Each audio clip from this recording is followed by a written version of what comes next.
Kaming mga babae lods, marami po kaming ayaw pagdating sa lalaki. Pero dito sa video na ito, bibigyan ko po yan ng 3 bagay na talaga nga namang pinakaayaw ng babae pagdating sa lalaki. Bago yan, kung hindi pa nga po kita subscribers, click mo na po yan. Maraming salamat. God bless. So, proceed na po tayo agad sa number 1. Mama's boy, no? Alam niyo lods, no? Real talk tayo dito, no? Ito talaga yung pinakaayaw ng babae pagdating sa lalaki.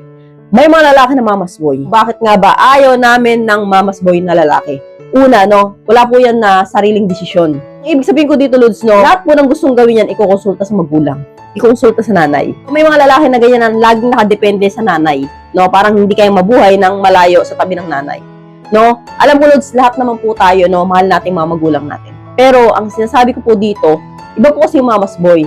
Ito po yung mga mama's boy na talaga nga namang parang lahat ng bagay na gusto nilang gawin, tatanong muna sa nanay. At kung ano sinasabi ng nanay, nakikinig, no? Alam niyo, Lods, no, hindi lahat ng nanay is bida. May mga nanay na kontrabida rin. Pag lalo-lalo na kung ikaw po ay may asawa na at may manugang na siya, no? May mga nanay na, ayoko dyan sa, asawa mo. Ayoko dyan sa manugang ko na yan. Ganito, ganyan, no? Inulay mo yan. Ayoko yan para sa'yo. Ang tamad yan. Lagi na natutulog sa'yo, hagaan yan. Yung mga ganon, no? May mga magulang na ganyan na talaga nga namang kontrabida pagdating po sa pagsasama ng mag-asawa.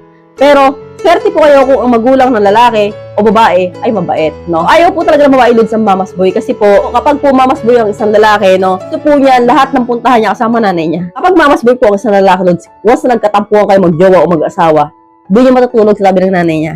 Tatabihan doon. Magsusumbong yan. So, may mga mama's boy pong ganon, may mga mama's boy naman na hindi. So, proceed na po tayo agad sa dahilan number 2. Naman po natin, Lods, na karamihan sa ating mga Pinoy talagang hindi nawawala yung mga bisyo tulad ng alak, yosi, no? So, may mga lalaki na talaga nga namang hindi matigilan to, no? Priority to, kumpara mo sa gatas ng anak, kumpara mo sa ulam, no? Basta pang yosi, okay na. Ang mga babae, Lods, ayaw talaga ito sa mga isang lalaki. Yung lalaking mabisyo. At mas priority yung bisyo kaysa sa ibang bagay. So, kahit masiguro kayong mga lalaki, ayaw nyo yung gano'n sa isang babae, di ba? So, pangit po si tignan sa babae kung nag-yosi at umiinom ng alak.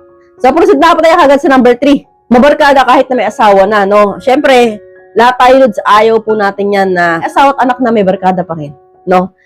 I-shot ng barkada, tol. Inom tayo dito, dito kami sa Paddy's Point. Ikaw naman to, igora ka, punta ka. Kahit magalit asawa mo, kahit kailangan ka ng asawa at anak mo sa bahay, punta ka pa rin. Nilalagdat na anak mo, punta ka pa rin dahil birthday ng tropa mo. So, may mga lalaking ganyan, Lods, no? Ito po yung mga bagay na iiwasan ninyo, lalo na kung kayo po ay pamilyado ng tao. No? Ayaw na ayaw po talaga ng babae yan. Kasi po, kapag hindi po iniwasan yung 3 na ito, no? Kung ikaw ngayon ay mama's boy, hindi pa talaga iniwas yan. Magugulat ka na lang, no? Ang babae mawawala ng gana sa'yo. And then, darating yung time na magdi-decide dyan na may paghihulay na lang sa'yo. Kasi mas mabubuhay ka na katabi mo yung nanay mo kaysa sa asawa at anak mo. So, real talk lang po tayo dito, no? Bato-bato sa langit, ang tamaan ay huwag magagalit. So, ganito na lang po tayo mga Lods. I hope you learned something in this video. More videos to come. So, stay connected and see you again to my next video. God bless. Bye-bye!